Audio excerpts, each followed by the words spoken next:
Good morning, everyone. I stated this just a second ago, but just in case, you are going to need pen and paper today.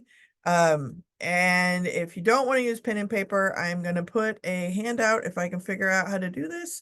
I'm going to put a handout in the chat that you can also use on the computer, or you can old school print out a handout. That is also allowed. The tour is continuing. Today is number 3. I'm very excited. This particular content is actually one of my favorite workshops that I used to do probably on a weekly basis, and it was the very first thing I ever converted into a virtual. We are doing the first wild card session, which is Gender This. And we're going to be talking a little bit about education, advocacy, and inclusion for transgender related needs.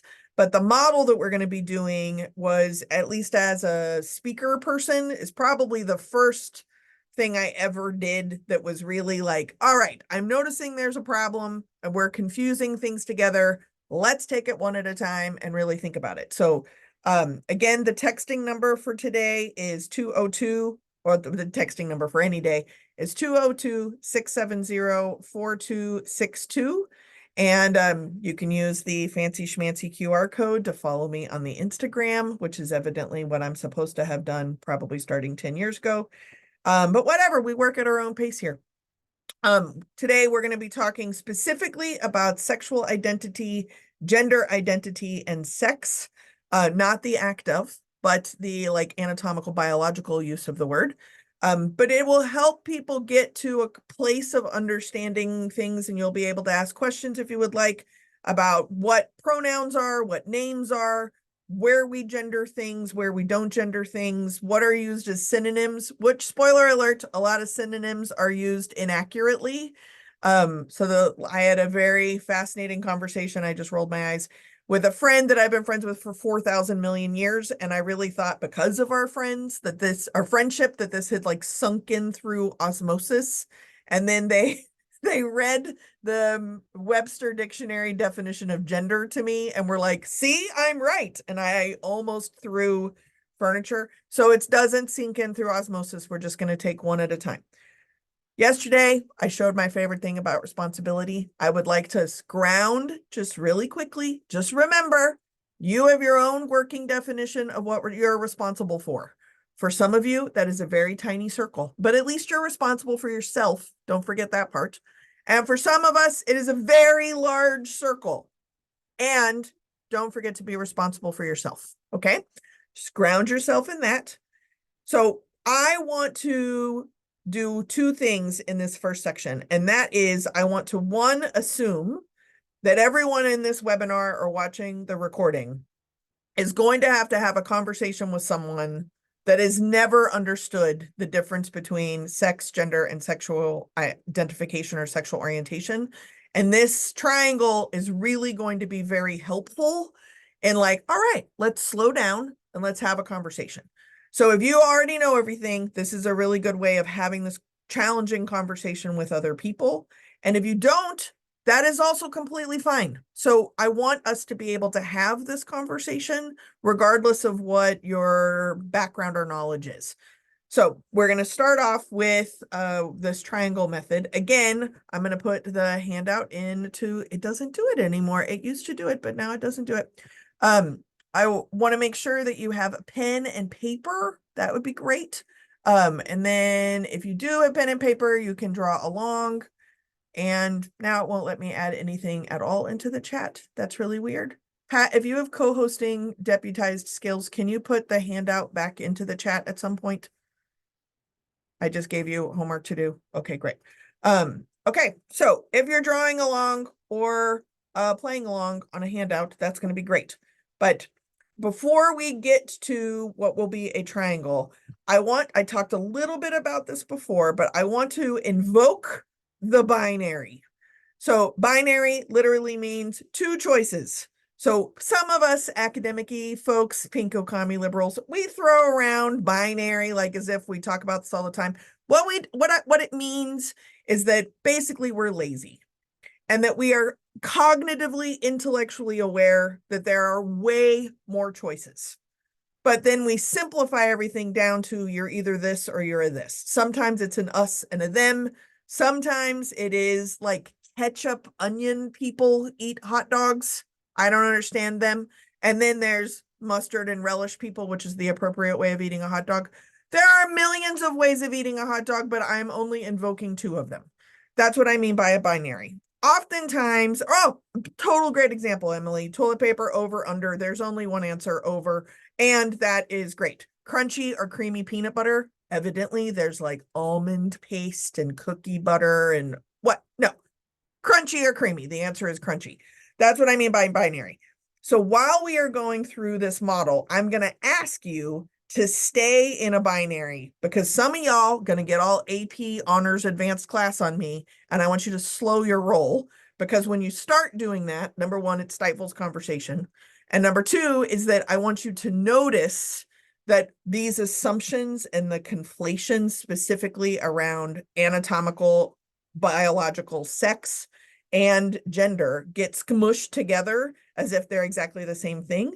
But I want you to keep them in a binary as two separate options. So now that you kind of have a binary thing, it is not as simple as never seeing a binary.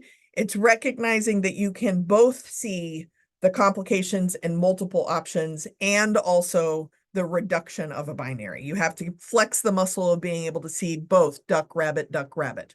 If you can do that, then we can actually work on this conversation. So every time I let somebody in, my mouse dies. Okay, so I want you to draw an upside down triangle or use the handout, but you're going to need a triangle.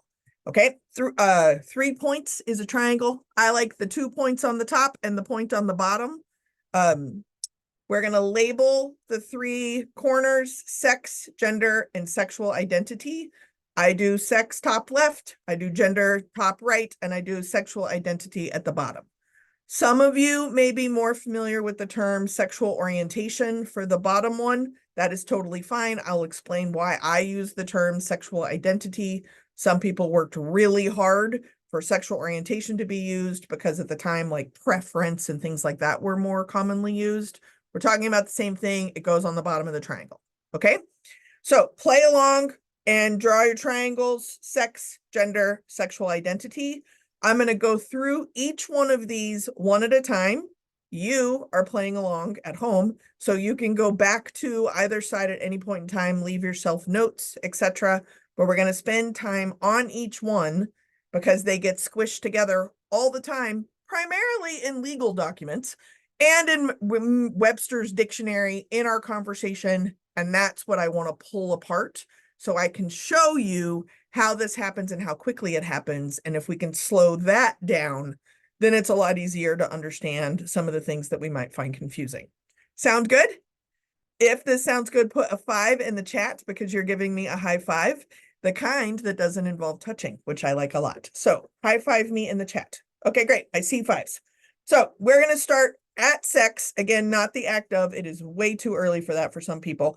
We're going to be doing anatomical, biological sex, and I'm going to request that we keep this in a cute little binary, right? So I'm going to ask you, put in the chat, when I say anatomy and biology, what is the first anatomical or biological bit or piece that usually gets thought of when we talk about anatomy?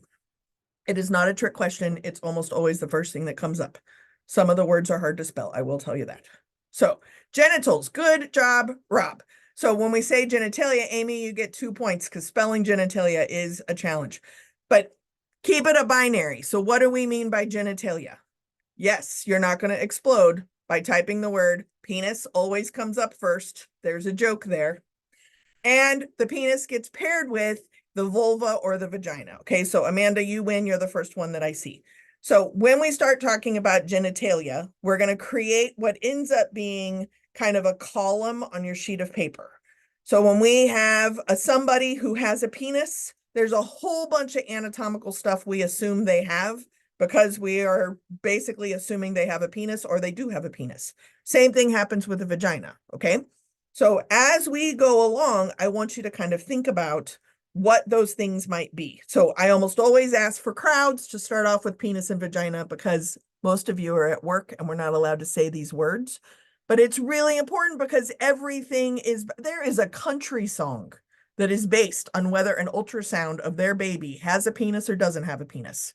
And I want us to really pay attention to the baby does have a penis, has a huge social meaning.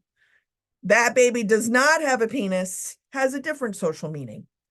So this starts in utero. All of this kind of assumptions and what's going to happen in their life and what they're going to look like and what they're going to be like and what the rest of their body looks like is completely based on visible external genitalia or the lack of visible external genitalia. Fascinating. Anyway, you can also possibly think about chromosomes. Now, what's fun about chromosomes is that most of us have no idea what our chromosomal makeup is, but we assume that we do because we either do have a penis or we do not have a penis.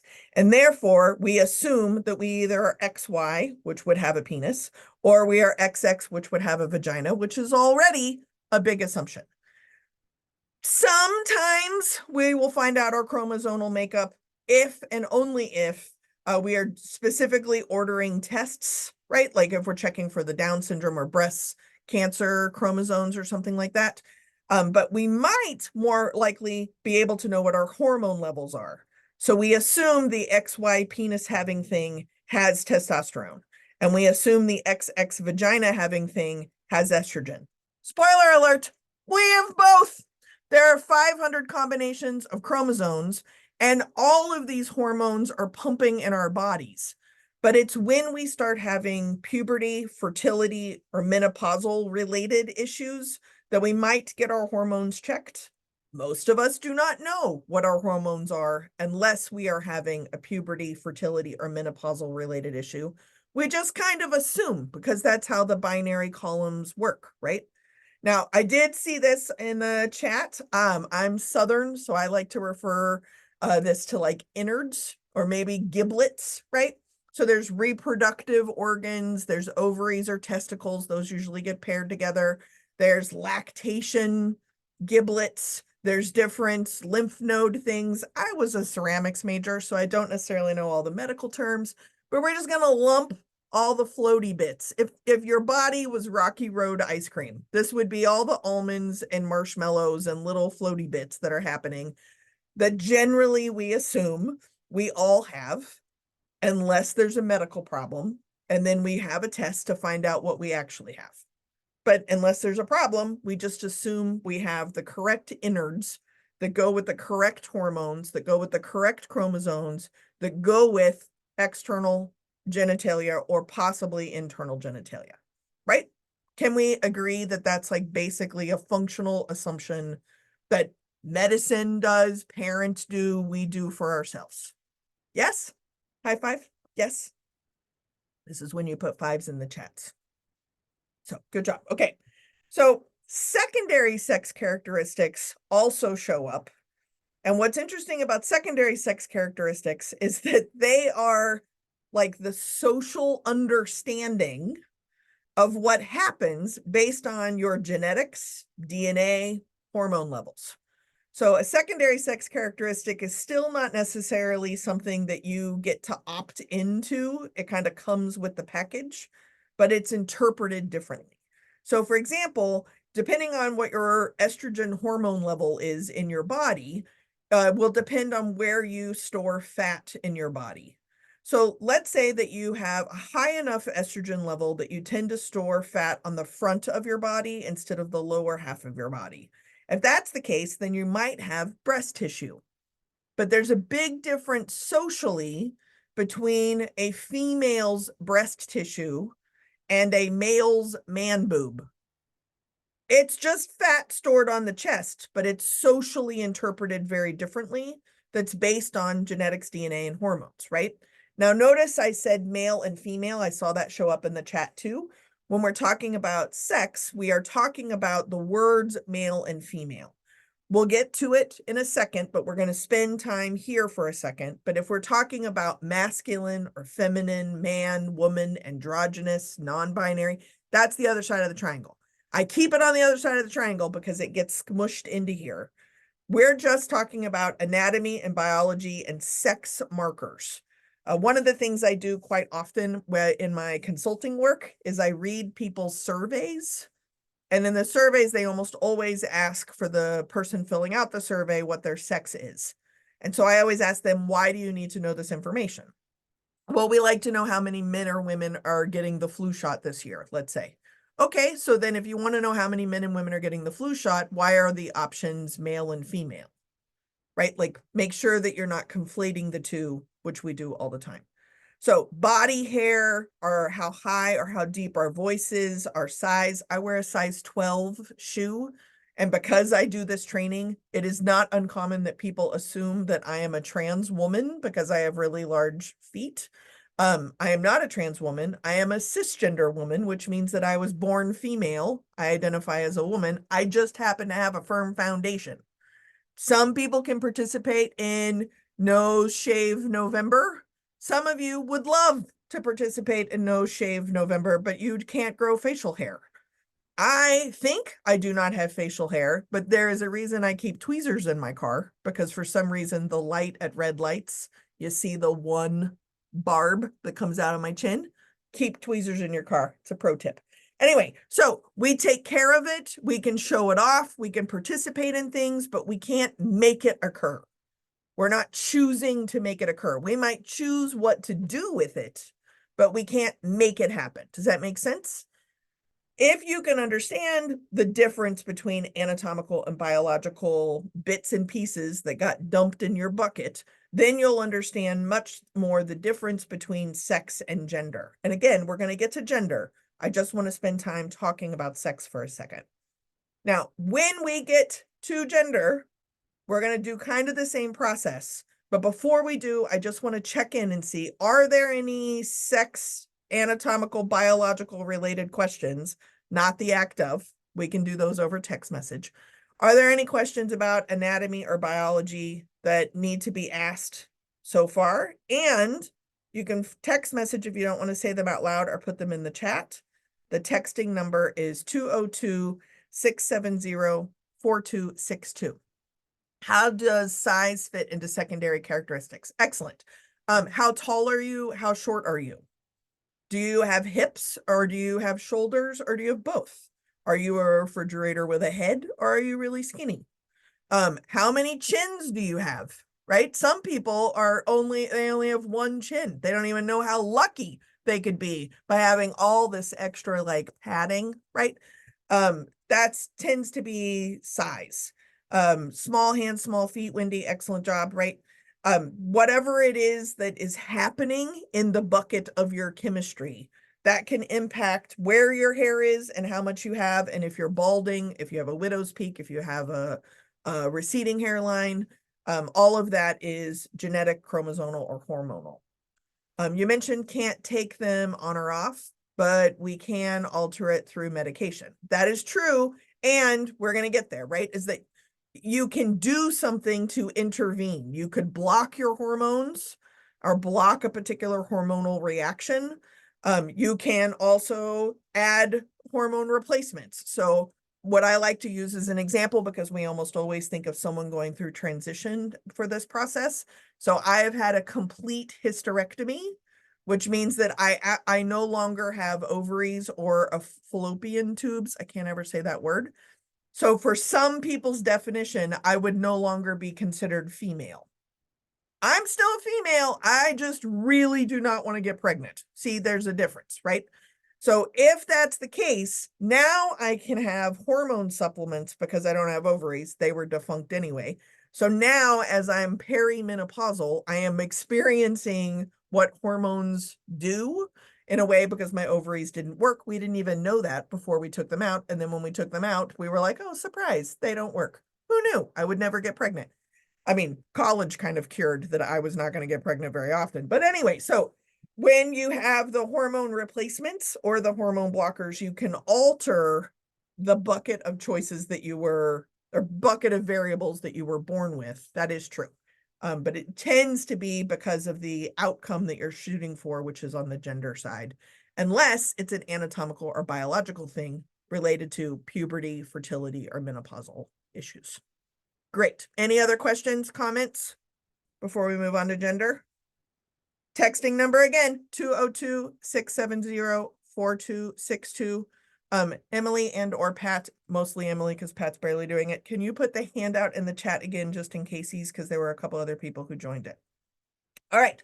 So if we're going to move over to the gender side of the triangle, what I want to, what is happening? Oh my gosh, my slides are being crazy. No, wrong way. Don't look. Okay. Gender. There you go. All right. When we talk about gender, these are not in the right order, so I'm going to tell a story and then explain it. So this is an ice cream truck, and you will notice that there are eyelashes on this ice cream truck. When you add eyelashes to an ice cream truck, what is the gender of this ice cream truck now? Because we added eyelashes. Some of you may even have eyelashes on your own car. Okay. I think unicorn is probably the best answer so far. Okay.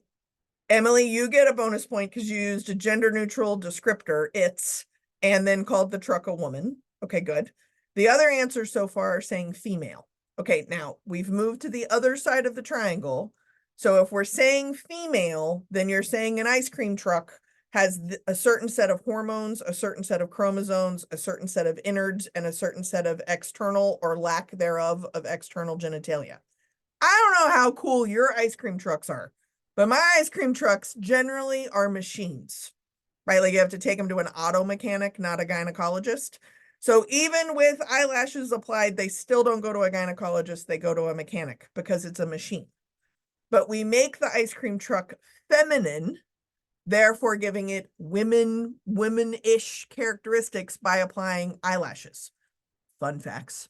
Masculine people, men people, male people also have eyelashes. They are pieces of hair to keep debris out of your eyeballs because of how evolution works, which is probably the most controversial thing I'm going to say. So adding eyelashes to a machine does not actually change its anatomy or biology because it doesn't have anatomy or biology. It's a machine. But this is how these things get smushed together, right? Is that, of course, it makes it a girl.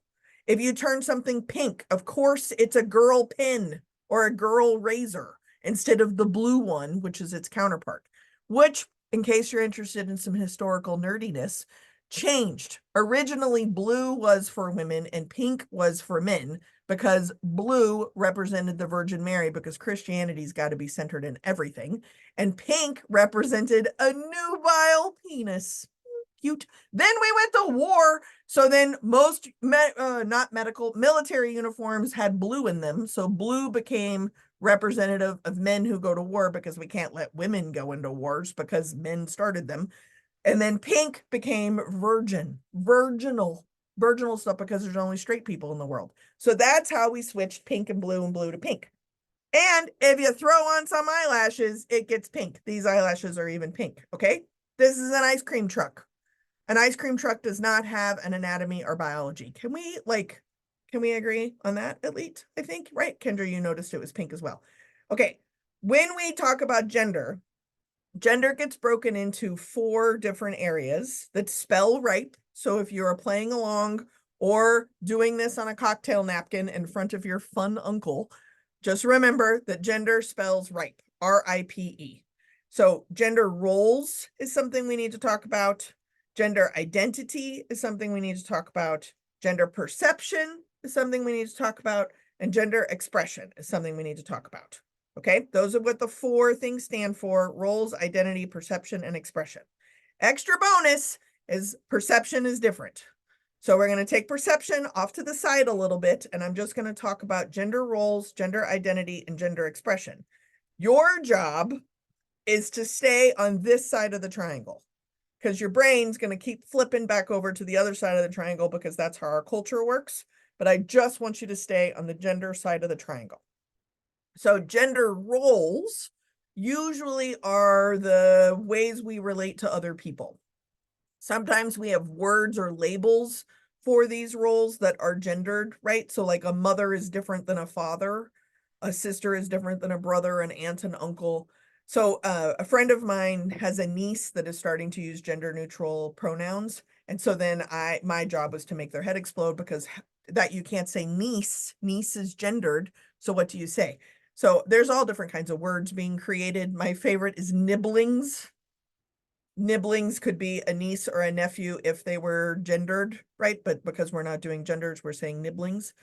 Siblings, when I do fraternity and sorority work, we talk about our siblings instead of our brothers or our sisters. So there are words that exist that are gender inclusive that can mean the same thing. And the bonus of language is we make shit up all the time to describe more of what we are or what we aren't.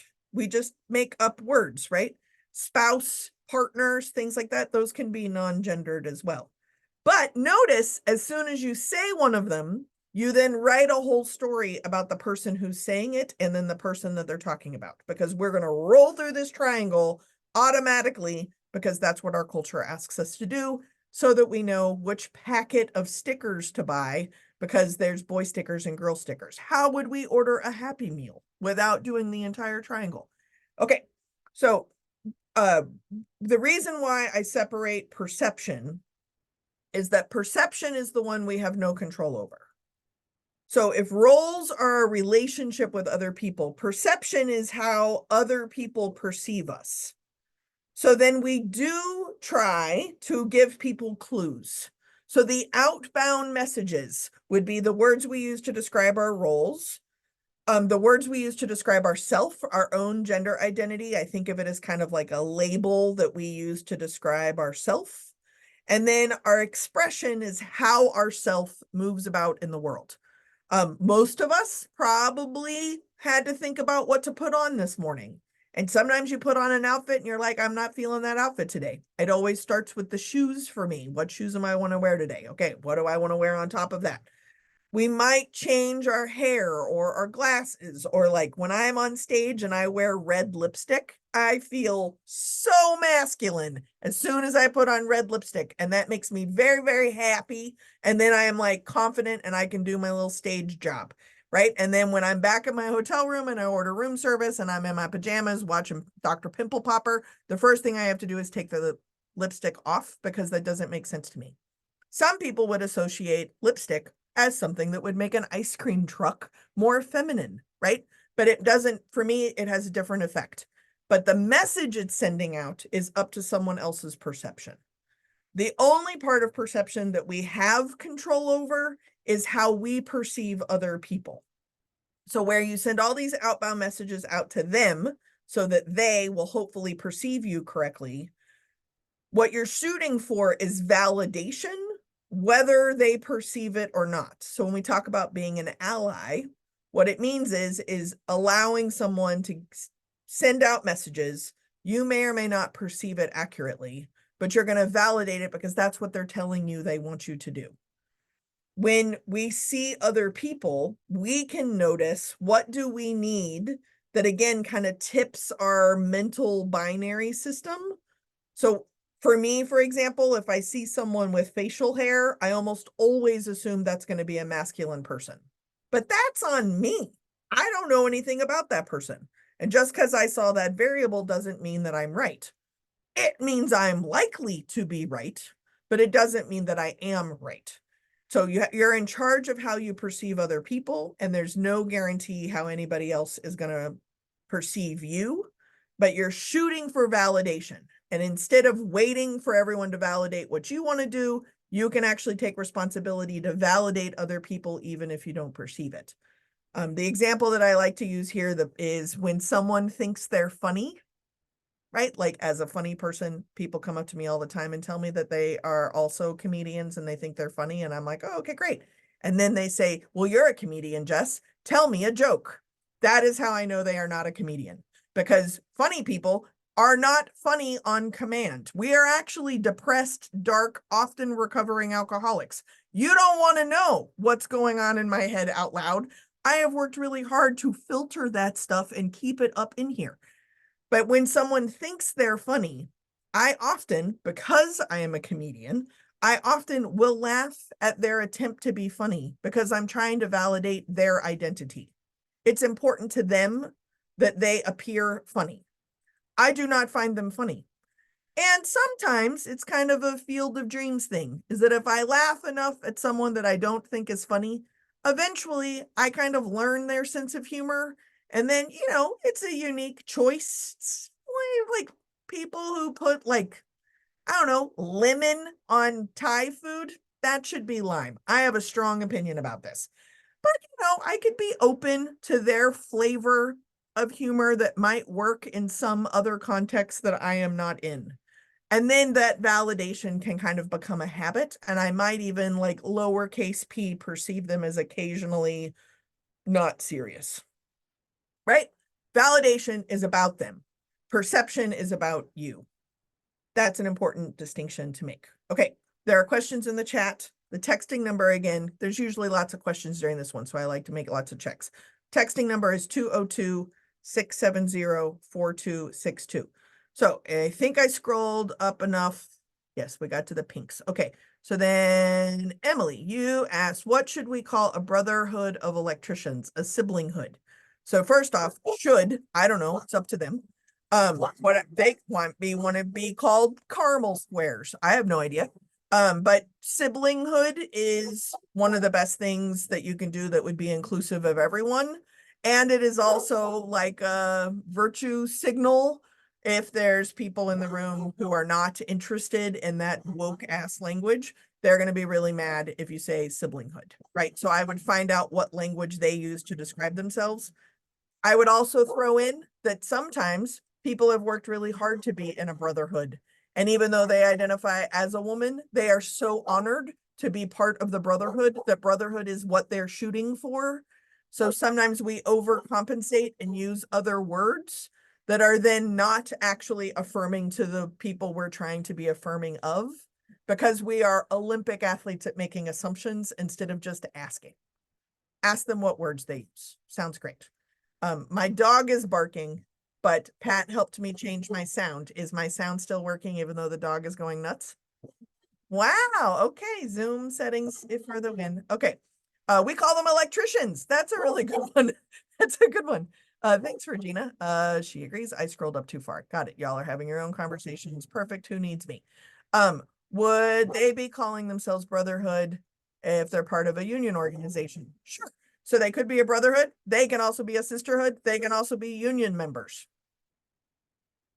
Right? It just depends on what the union is doing. We can hear the dog a little bit, but not distracting. Okay, thank you, Pat, for the feedback. Okay. Questions on gender, because we're getting ready to move forward. I think my slides seem to be in a surprising order, so we'll see what's next. Oh, questions and comments. Anyone? Okay, great. All right, so if these are sex and gender, hopefully that is enough of a beginning to see how they're different. Now, this is a little advanced, and it's not really advanced like you can't handle it. It's just I'm trying to be super thorough. So you may be familiar with the term hermaphrodite. We do not really generally use this word anymore, and of course, someone exists somewhere that identifies as a hermaphrodite. Generally, though, I'm trying to encourage people to not use the word.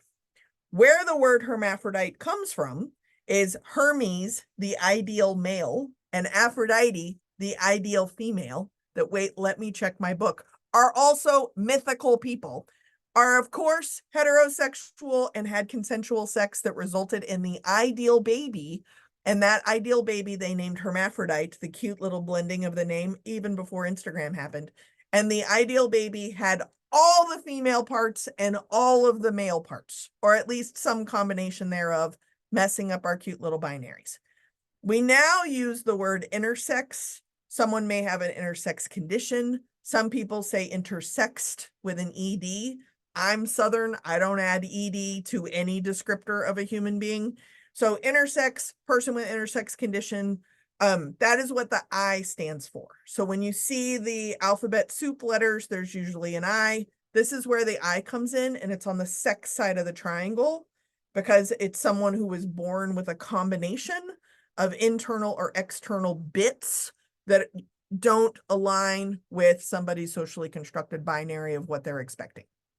Usually, they don't know that they have an intersex condition until, say it with me, they're having puberty, fertility, or menopausal related issues. So some people like numbers. I always find it fascinating when people ask me, how many people are intersex? So then I would counter with how many people are not intersex and then do the math. We don't really know. And at least in the United States, it is generally 1 in 2,000 babies that are born inside the United States that have ambiguous enough external genitalia that a surgery is usually done upon birth, often without even parental consent, to help the baby conform more within the binary. So then again, puberty, fertility, or menopausal issues will kind of like allow an exam to find out what's actually happening internally, because we don't usually do any exams internally because that's not how the country song goes. So questions about intersex, any of those kind of things? There's more stuff in the chat.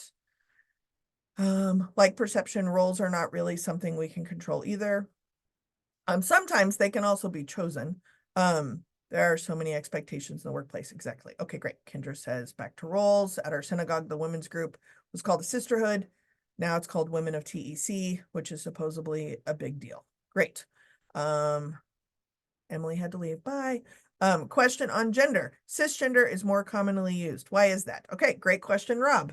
So the word cisgender, I'm going to get a little dorky. The Latin prefix cis, C-I-S, means congruent. So how I was labeled in utero, birthed, and raised is how I identify once I have a degree of agency. Remember agency from the very first workshop. Agency is when you have enough like sense of self and a sense of your own identity to be able to determine who and how you are. And it's congruent with how you were labeled. So I am a cisgender woman.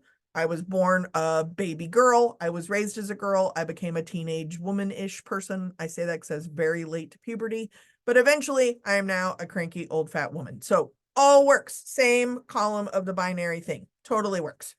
Not everyone is cisgender. So then that person might fall under like a trans umbrella or a gender non-conforming umbrella. There's a lot of different words. We're going to get there. But cisgender is the word to describe the people not experiencing that, which in the early 2000s is when I started doing this triangle. We just called ourselves normal. And then there were the other people. You might find it surprising, but that was found to be condescending. So people in that community started calling us cisgender because we don't actually have a transition or an incongruent sense of how we were labeled and how we identify. Hopefully that's helpful to everyone and or Rob. Great. People may have been using intersex as gender. This confuses me. Great. Okay, so let's move on to the next piece because I think that'll help answer that direct message. So just to review, the I, because we don't use the word hermaphrodite, can be used for intersex, or person with the intersex condition. And it's when their anatomical or biological bits and pieces in the bucket they were born with do not align perfectly with the binary that somebody, probably a man in a white coat, determined is what's supposed to be in that binary. Solid? When you do fives, that's what you're doing. Thank you, Pat, for putting the worksheet in there. Okay, great. So the other side of the triangle, and Naughty, this gets to kind of what you're talking about, I think. The T is the other stuff, the other related things. So when your gender roles, your gender identity, or your gender expression are not being perceived the way you would want them to be, then you might, when you have a degree of agency, you're going to send out messages hoping to be validated of how it is that you do want to be. And so oftentimes trans folks will want validation through their roles, their identity, or their expression. So the direct comment was asking about intersex being used as a gender term. It is important, back to those secondary sex characteristics, that sometimes when someone has secondary sex characteristics that do not align with how they are being perceived, it'll change how their gender is perceived because of their hormone levels or their chromosomes or whatever's going on within their intersex condition. It might change what they look like for what other people. So they get conflated together because we screw this up all the time. That's why it's a triangle and not a straight line. So hopefully that is helpful.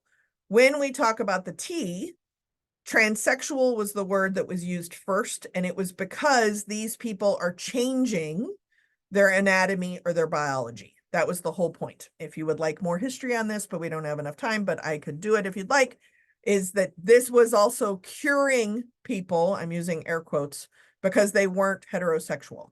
All of this started when heterosexual became a thing, which was not always a thing.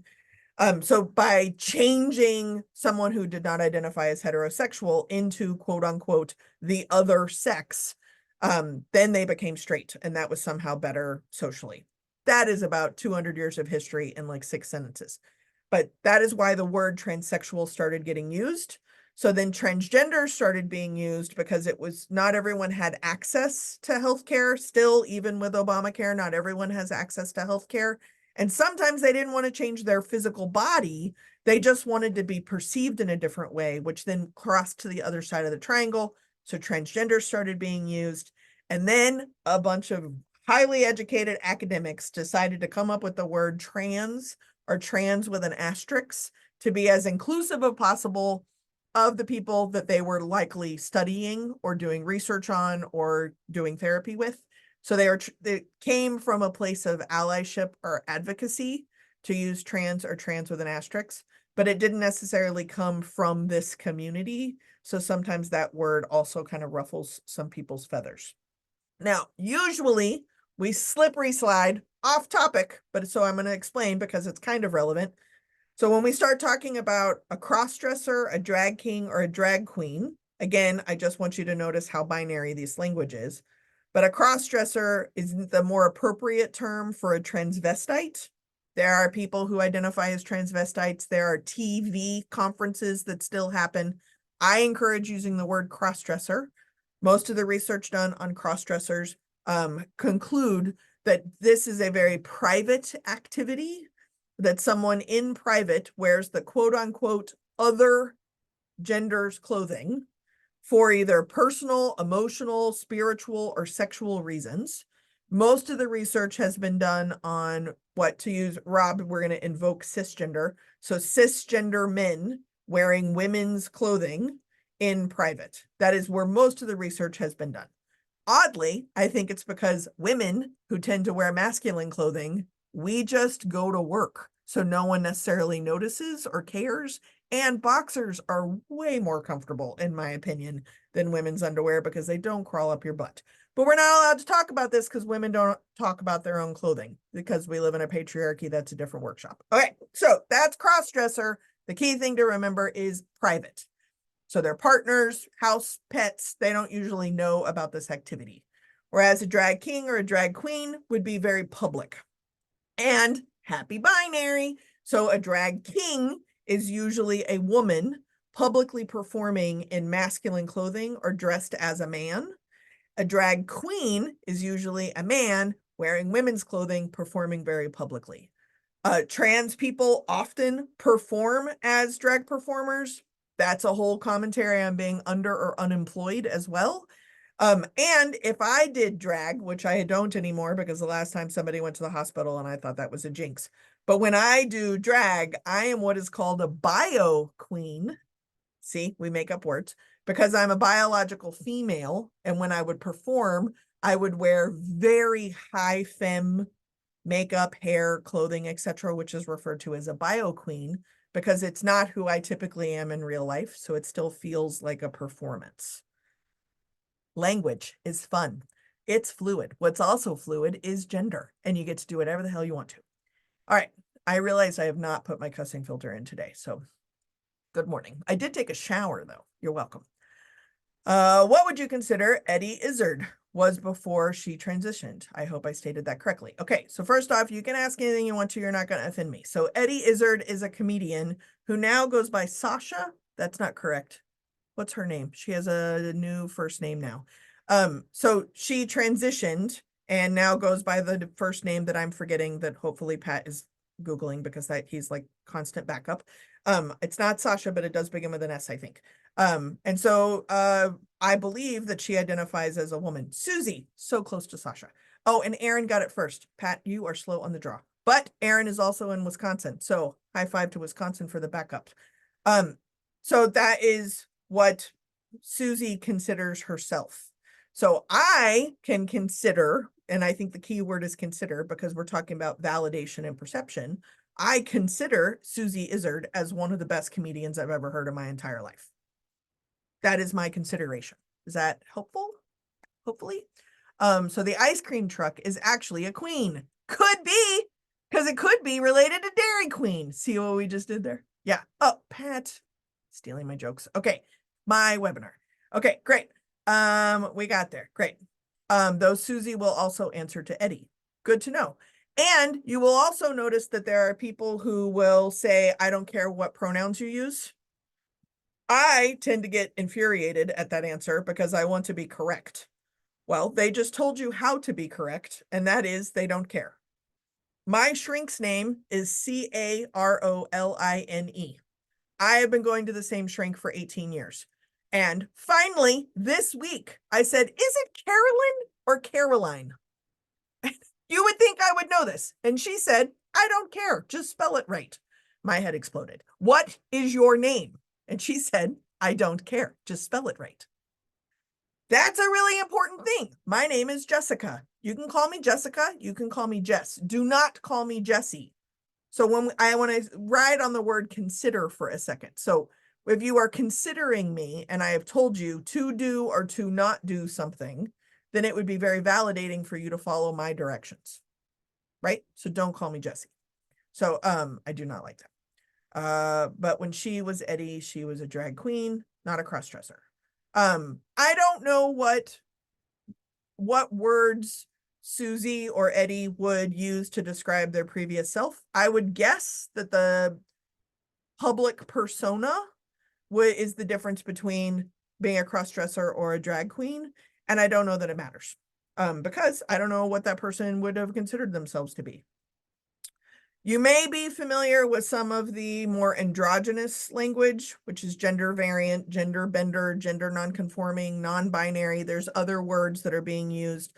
And these folks likely don't actually care about the stupid binary. Some of them are very comfortable with their bodies. They are very comfortable with their clothing options. They like to move back and forth or not.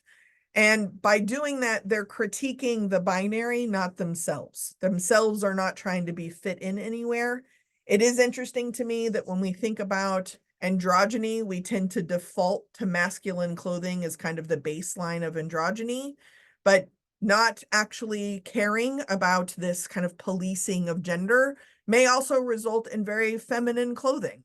So kind of back to the question about what is a drag queen or a crossdresser, if you don't care because pants are pants or a skirt is a skirt or, makeup is a makeup, I wear lipstick and I feel more masculine. That is all true, right? So then non-binary people may use gender neutral pronouns like they or them.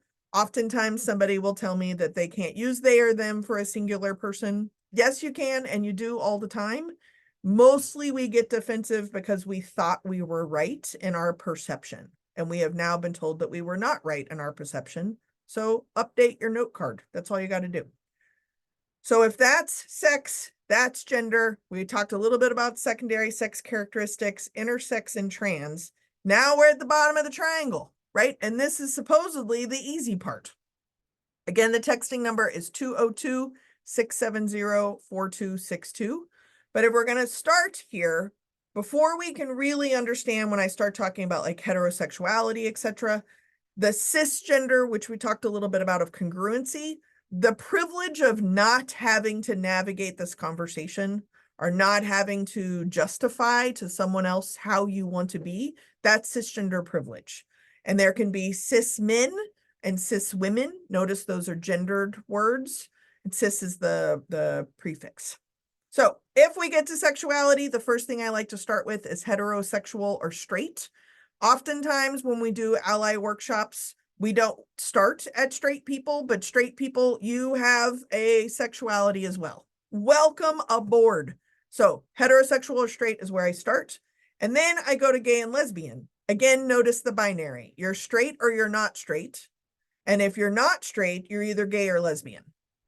It's not true, and that is very limiting, but we can also understand there are 500 different chromosomal combinations there are probably more than 500 labels for different ways of describing your emotional, sexual, psychological, spiritual relationships you have with other people. So to keep it simple, we're going to say gay, lesbian, bisexual would be someone who is not necessarily in a binary, right? There are some men or women or males or females that they are attracted to. You may be familiar, probably not, with pansexual or omnisexual, which is similar to bisexual, except don't tell them that. That's why they came up with a whole new word. But pansexual and omnisexual is to be inclusive of more than two gender expressions, identities, or roles, or more than two anatomical or biological ways of being that they may or may not be emotionally, psychologically, sexually attracted to, right? And then queer or questioning is usually what the Q stands for. Questioning is someone doesn't really know, they're kind of checking things out. And queer is kind of an umbrella term. I very much identify with the word queer, depending on what space I am. Sometimes I look like a middle-aged woman that is assumed to be straight. Sometimes I look like a big old lesbian. Both are right. I'm queer. That's how I would use that word. Queer still has a very negative connotation in some contexts, and in some places it has been reclaimed and is a very empowering word. Now we're back to asking the words that someone identifies with, updating the note card in your head, and then use the words they use to identify themselves. An A could be asexual, which is someone who is not interested in meeting an emotional, psychological, or sexual partner. What is fascinating to me is that straight people, gay people, and lesbian people usually respond to an asexual person if you just haven't met the right person yet. Don't do that. Maybe they know that they're just not going to, or they don't want to. Then I have been in a webinar for 54 minutes, so I don't know what new words have been coming up, but a lot of them. So there's a lot of labels to describe people's relationships and what they are, and to describe what they don't want. I don't know if any of you are on the dating apps. There is an entire new code that I don't even know about. There's a lot of language, a lot of words to go into describing who you are and who you aren't. And it oddly goes back to perception and being able to kind of like wrap your complication up into one or two words. So that's how sexual identity is different than gender or sex. So questions or comments about sexual identity? Not seeing any. Not seeing any. The O and the P typically stand for omnisexual and pansexual, which is a more inclusive way than saying bisexual, because there's more than two options. All right. So if that is the triangle in very few minutes, I'm going to try and explain that how we end up doing this is conflating the entire circle together. So if you were in a drive-through and you hear the voice on a squawky box, you're going to determine secondary sex characteristics of whether or not that person sounds like a male or a female, masculine and feminine. You're going to write an entire story about that human being. How do I know this is true? When you pull forward to the window and the person greets you, there is something that happens in our head that says that is the same person or that is not the same person, because you wrote a whole story about them, right? When I use myself and my partner as an example, when how we were born, we are both born female, right? So eventually my husband seems to be a masculine-ish woman kind of person. Eventually found out being a lesbian was an option. Notice I'm working my way around the triangle. Seems to be very attracted to large people with very big personalities. I only know this because at his PhD party, he's friends with all of his exes. All of his exes showed up and we like all took over and there was a lot of polka dots, right? Then when he began to transition, he then identified as a man. He started doing hormone replacements, may or may not have had any kind of medical procedures. Technically, that's none of your business. And some of it, it's not even my business. So his anatomy and biology is more affirming as to who he wants to be. We all get to do that. I get Botox, right? It's more affirming to who I want to be. And then his gender expression, it's not changed at all, except I had to tell him that girl shirts button on the wrong side. So I had to take all the girl shirts out. He didn't know that because he buys everything at a thrift store. Now he identifies maybe as a straight guy because he seems to be still attracted to large women with really big personalities. But none of that other stuff has changed. It's just the labels that have changed, right? I identify as a female. I identify as a masculine female. I identify as a lesbian. This is how the triangle tends to kind of work.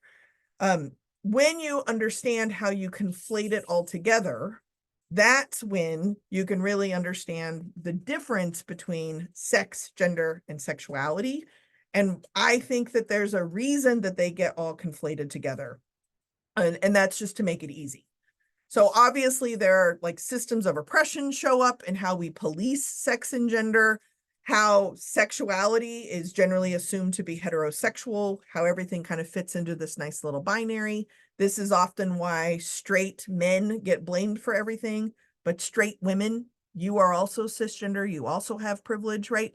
There's some power there that needs to be examined between sexism and heterosexism. If we can do that, which is a big if, but just being able to kind of understand what that means, you are already being a better ally by asking the questions, by trying to kind of role model what it is other people are, the language they're trying to use to describe themselves. And frankly, if you have a question or a problem or a concern or a confusion, do your homework. Don't ask them to do your homework or ask me. The texting number is 202-670-4262. I'm happy to answer any questions you like. Go watch Susie Izzard or Eddie Izzard's comedy specials. That's the big takeaway for today. I do want to remind everyone before we run out of time, you can sign up for the book club before the webinar series ends. Either one-on-one, we'll do a big group together, or I have had a couple people ask about small groups and doing trainings on their own team. Comes with free books. Happy to help. Just send me a message or let me know. The whole point of this is to support Crazy Horse Memorial. So if you have an employer match, don't forget, you're welcome to use the QR code to make your own donations as well. And today I'm going to focus on retainer work. Get it? Retainer. I had a headgear for 24 hours, so this is really therapy for myself. So if you are interested in any kind of work with your board, your employee resource groups, doing an assessment for your organization or something, you can use this QR code to set up a time to chat with me. And if you use the passcode assessment10, I'll give you 10% off of my new fancy schmancy assessment tool. The number again is 202-670-4262. And tomorrow, wildcard number 2 is Messages I Learned, Race and Racism. And that will start exactly an hour after the Supreme Court starts debating whether or not Trump can be on the ballot in Colorado. So hope to see you. I also hope to be able to be here. And that's it. That's today. Welcome to day number 3. If there's anything I can do or help or something, feel free to text anytime. I am going to stay on and try and answer the chats. So if you asked a question I didn't get to, I'd recommend texting it to me, 202-670-4262, or I'll try and like track who asked and then send you an email and answer you back. So that is all I got for today. Thank you very much, y'all. Thanks for coming.